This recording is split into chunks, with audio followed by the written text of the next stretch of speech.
भारतवर्ष में एक प्रतापी और दानी राजा राज्य करता था। वो नित्य गरीबों और ब्राह्मणों की सहायता करता था। ये बात उसकी रानी को अच्छी नहीं लगती थी। वो ना ही गरीबों को दान देती, ना ही भगवान का पूजन करती थी, और राजा को भी दान देने से मना किया करती थी। एक दिन राजा शिकार खेलने वन को गए हुए थे, तो रानी महल में अकेली थी। उसी समय बृहस्पति देव साधु वेश में राजा के महल में भिक्षा लेने के लिए गए और भिक्षा मांगी, तो रानी ने भिक्षा देने से इनकार कर दिया और कहा, हे साधु महाराज, मैं तो दान पुण्य से तंग आ गई हूँ। मेरे पति सारा धन लुटाते रहते हैं। मेरी इच्छा है कि हमारा सारा धन नष्ट हो जाए, फिर ना रहेगा बांस और ना बजेगी बांसुरी। साधु ने कहा, देवी, तुम तो बड़ी विचित्र हो। धन संतान तो सभी चाहते हैं, पुत्र और लक्ष्मी तो पापी के घर भी होने चाहिए। यदि तुम्हारे पास अधिक धन है तो भूखों को भोजन दो, प्यासों के लिए प्याऊ बनवाओ, मुसाफिरों के लिए धर्मशालाएं खुलवाओ। जो निर्धन अपनी कुंवारी कन्याओं का विवाह नहीं कर सकते, उनका विवाह करा दो। ऐसे और कई काम हैं जिनके करने से तुम्हारा यश लोक और परलोक में फैलेगा।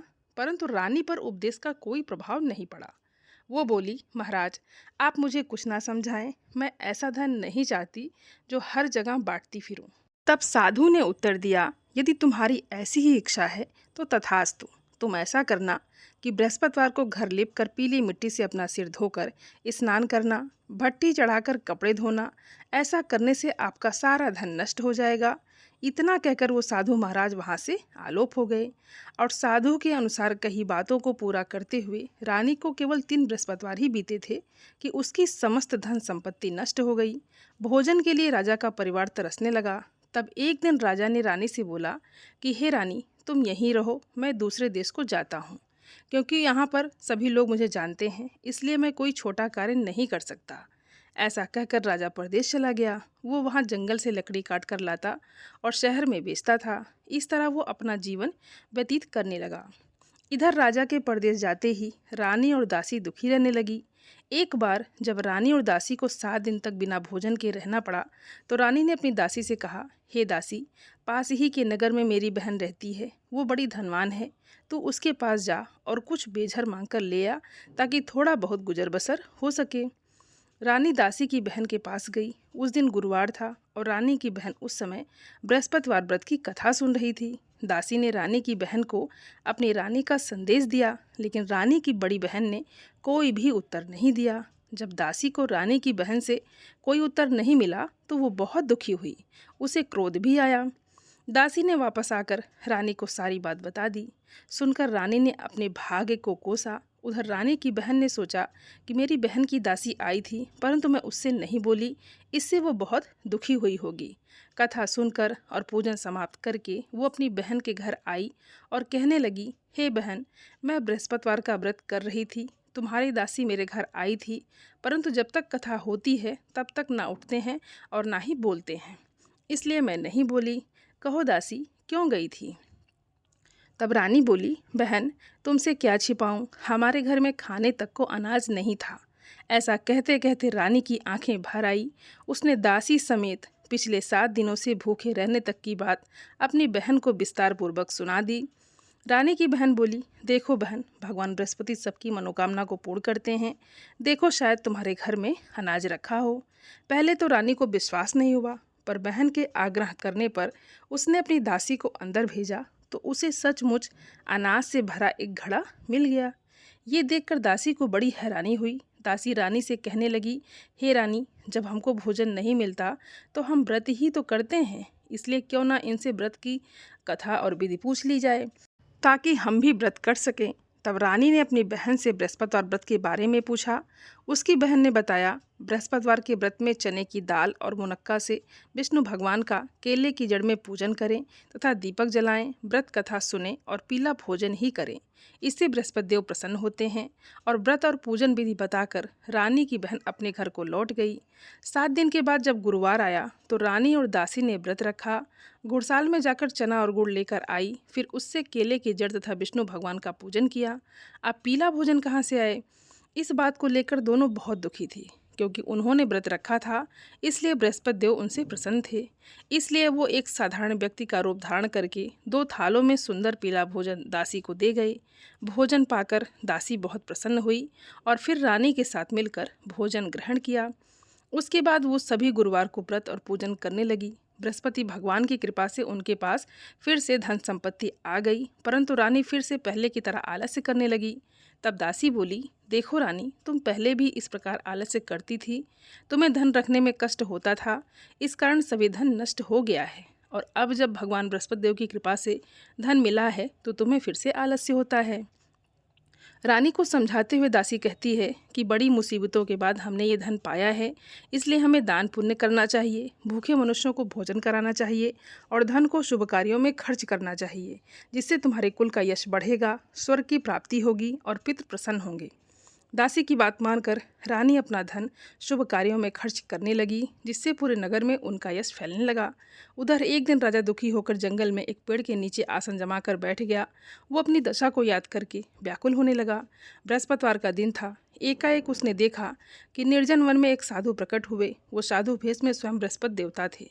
लकड़हारे के सामने आकर बोले, हे लकड़हारे, इस सुनसान जंगल में तू इतना चिंता मग्न होकर क्यों बैठा है? लकड़हारे ने दोनों हाथ जोड़कर प्रणाम किया और उत्तर दिया, महात्मा जी, आप सब कुछ जानते हैं, मैं क्या कहूँ। और ये कहकर रोने लगा और साधु को अपनी आत्मकथा सुनाई। महात्मा जी ने कहा, तुम्हारी स्त्री ने बृहस्पतिवार के दिन बृहस्पति भगवान का निरादर किया है, जिसके कारण रुष्ट होकर उन्होंने तुम्हारी ये दशा कर दी है। अब तुम चिंता को दूर करके मेरे कहने पर चलो तो तुम्हारे सब कष्ट दूर हो जाएंगे और भगवान पहले से भी अधिक संपत्ति तुम्हें देंगे। तुम बृहस्पतिवार के दिन कथा किया करो। 2 पैसे के चने मुनक्का लाकर उसका प्रसाद बनाओ और शुद्ध जल से लोटे में शक्कर मिलाकर अमृत तैयार करो और कथा के पश्चात अपने सारे परिवार और सुनने वाले प्रेमियों में अमृत व प्रसाद को बांटकर खुद भी ग्रहण करो। ऐसा करने से भगवान तुम्हारी सब मनोकामनाएं पूरी करेंगे। साधु के ऐसे वचन सुनकर लकड़हारा बोला, हे प्रभु, मुझे लकड़ी बेचकर इतना पैसा नहीं मिलता जिससे भोजन के उपरांत कुछ बचा सकूं। मैंने रात्रि में अपनी स्त्री को व्याकुल देखा है। मेरे पास कुछ भी नहीं है जिससे मैं उसकी कोई खोज खबर मंगा सकूं। और फिर मैं बृहस्पति देव की क्या कहानी कहूँगा, मुझको तो कुछ मालूम भी नहीं है। साधु ने कहा, लकड़हारे, तुम किसी बात की चिंता मत करो। बृहस्पतिवार के दिन तुम रोजाना की तरह लकड़ियाँ लेकर शहर को जाओ। तुमको रोज से 2 गुना धन प्राप्त होगा, जिससे तुम भली भांति भोजन कर लोगे और बृहस्पति देव की पूजा का सामान भी आ जाएगा। बृहस्पति देव की कथा इस प्रकार है, सुनो। प्राचीन काल में एक ब्राह्मण रहता था। वो बहुत निर्धन था।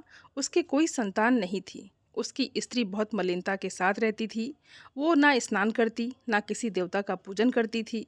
इससे ब्राह्मण देवता बड़े दुखी रहते थे। बेचारे बहुत कुछ कहते थे, किंतु उसका कुछ परिणाम नहीं निकलता था।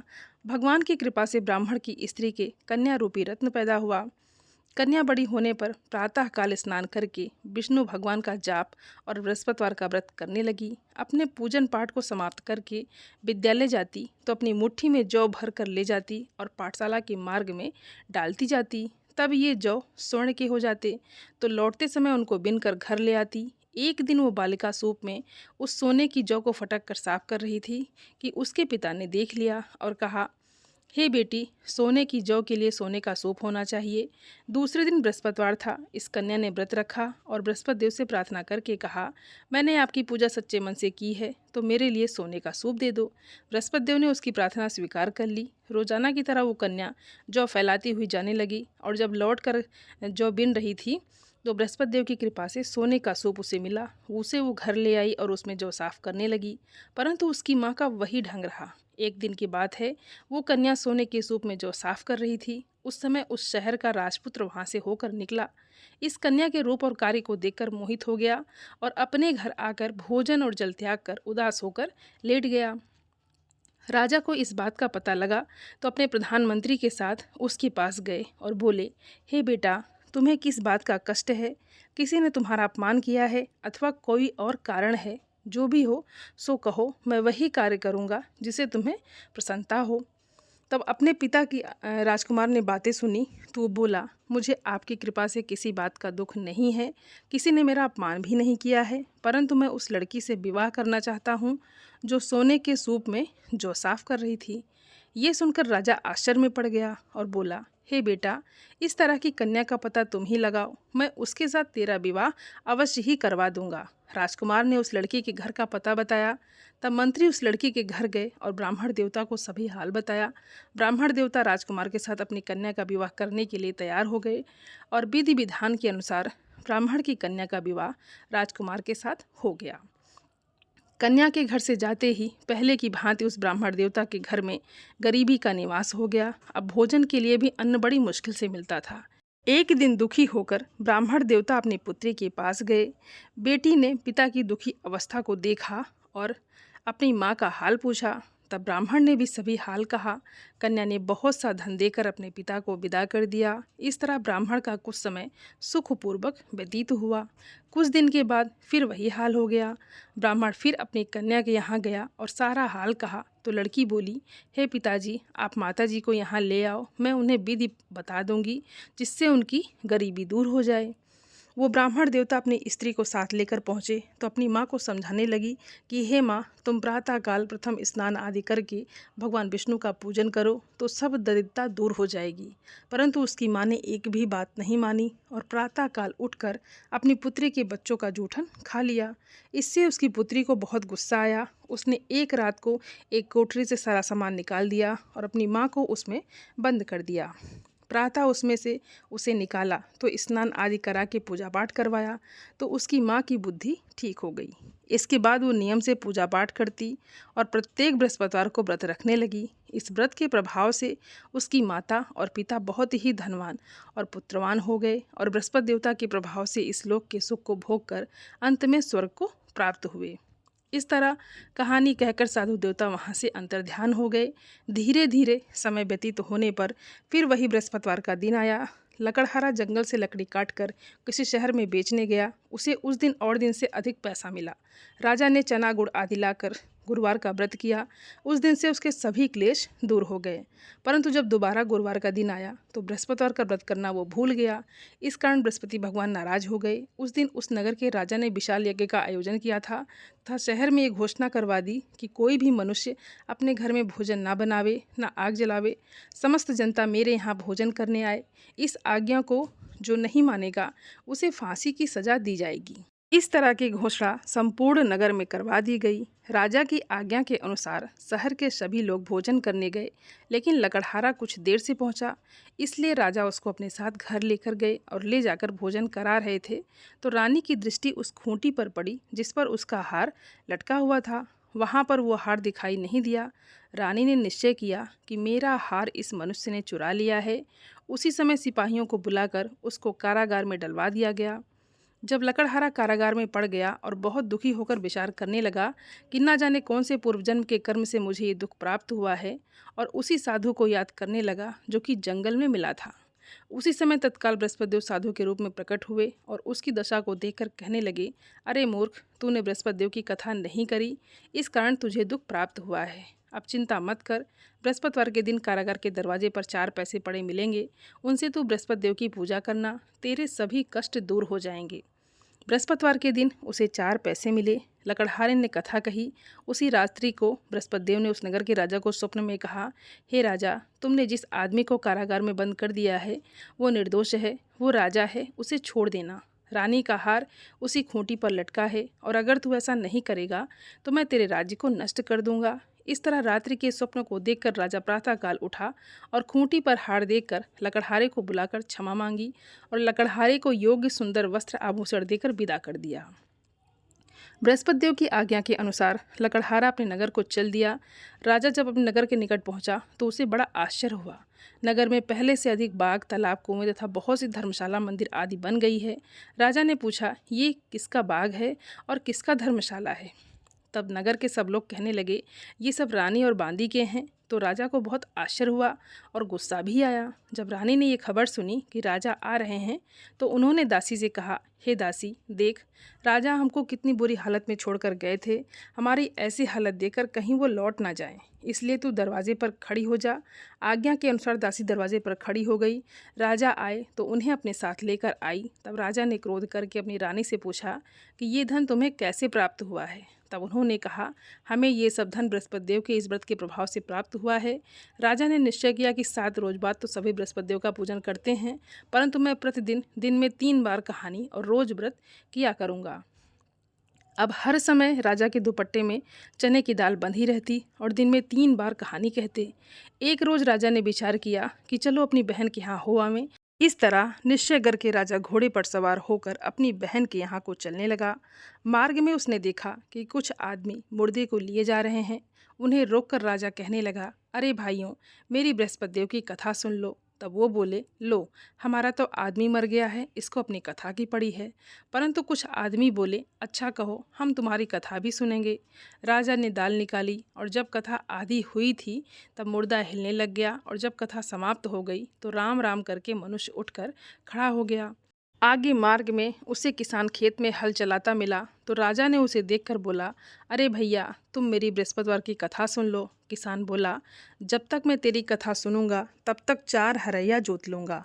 जा अपनी कथा किसी और को सुनाना। इस तरह राजा आगे चलने लगा। राजा के हटते ही बैल पछाड़ खाकर गिर गए और किसान के पेट में बड़ी जोर का दर्द होने लगा। उस समय उसकी माँ रोटी लेकर आई। उसने जब ये देखा तो अपने पुत्र से सब हाल पूछा और बेटे ने सभी हाल कह दिया। तो बुढ़िया दौड़ी दौड़ी उस घुड़सवार के पास गई। उससे बोली कि मैं तेरी कथा सुनूंगी, तू अपनी कथा मेरे खेत पर चलकर ही कहना। राजा ने बुढ़िया के खेत पर जाकर कथा कही, जिसके सुनते ही वो बैल उठकर खड़े हुए तब किसान के पेट का दर्द भी बंद हो गया। राजा अपनी बहन के घर पहुंचा। बहन ने भाई की खूब मेहमानी की। दूसरे रोज प्रातः काल राजा जगा तो वो देखने लगा कि सब लोग भोजन कर रहे हैं। राजा ने अपनी बहन से कहा, ऐसा कोई मनुष्य है जिसने अभी भोजन नहीं किया हो? मेरे बृहस्पतिवार की कथा सुन ले। बहन बोली, भैया, ये देश ऐसा ही है, पहले यहाँ लोग भोजन करते हैं, बाद में अन्य काम करते हैं। अगर कोई पड़ोस में हो तो देख आऊं। वो ऐसा कहकर देखने चली गई, परंतु उसे कोई ऐसा व्यक्ति नहीं मिला जिसने भोजन न किया हो। अतः वो एक कुम्हार के घर गई जिसका लड़का बीमार था। उसे मालूम हुआ कि उनके यहाँ 3 रोज से किसी ने भोजन नहीं किया है। रानी ने अपने भाई की कथा सुनने के लिए कुम्हार से कहा, तब वो तैयार हो गया। राजा ने जाकर बृहस्पतिवार की कथा कही, जिसको सुनकर उसका लड़का ठीक हो गया। अब तो राजा की प्रशंसा होने लगी। एक रोज राजा ने अपनी बहन से कहा, हे बहन, अब हम अपने घर को जाएंगे, तुम भी तैयार हो जाओ। राजा की बहन ने अपनी सास से कहा तो सास ने कहा, हाँ चली जा, परंतु अपने लड़कों को मत ले जाना, क्योंकि तेरे भाई की कोई औलाद नहीं है। बहन ने अपने भैया से कहा, हे भैया, मैं तो चलूँगी, पर कोई बालक नहीं चलेगा। तब राजा बोला, जब कोई बालक नहीं चलेगा तब तुम ही क्या करोगी? बड़े दुखी मन से राजा अपने नगर को लौट आया। राजा ने अपनी रानी से कहा, रानी, हम निर्वंशी हैं, हमारा मुँह देखने का धर्म नहीं है और कुछ भोजन आदि नहीं किया।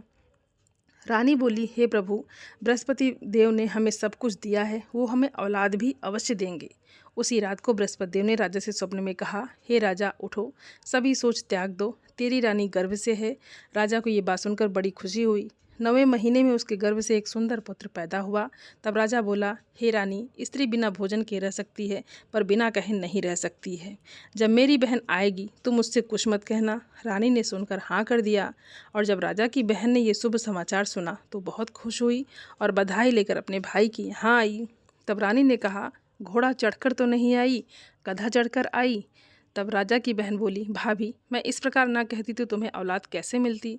बृहस्पति देव ऐसे ही हैं, जैसे जिसके मन में कामनाएं हैं सभी को पूर्ण करते हैं। और जो सद्भावना पूर्वक बृहस्पतिवार का व्रत करता है एवं कथा पढ़ता है और सुनता है, दूसरों को सुनाता है, बृहस्पति देव उनकी सभी मनोकामनाएं पूर्ण करते हैं। बृहस्पति देव उनकी सदैव रक्षा करते हैं। जो संसार में सद्भावना और सच्चे हृदय से बृहस्पति देव का पूजन करते हैं, उनकी सभी मनोकामनाएं उसी प्रकार पूर्ण होती हैं जैसे राजा और रानी ने बृहस्पति देव की कथा का गुणगान किया तो उनकी सभी इच्छाएं बृहस्पति देव ने पूर्ण की। बोलिए बृहस्पति देव महाराज की जय।